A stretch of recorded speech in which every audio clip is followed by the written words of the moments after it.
y sería igual a 3u coseno v. Y sería igual a u cuadrado.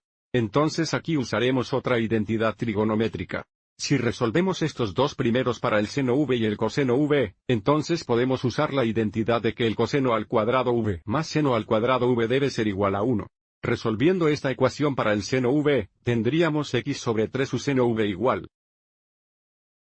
Y aquí tendríamos coseno v es igual a y sobre 3u. Y dejaremos esta ecuación como z es igual a u cuadrado.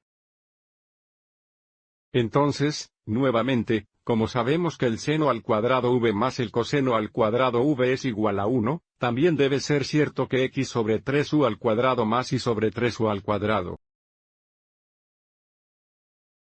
debe ser igual a 1.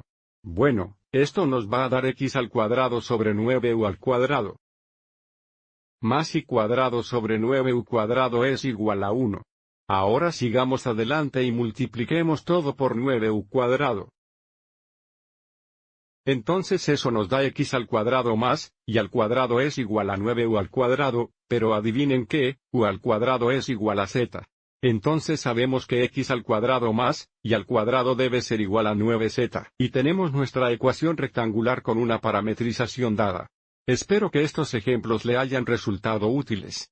Gracias por ver.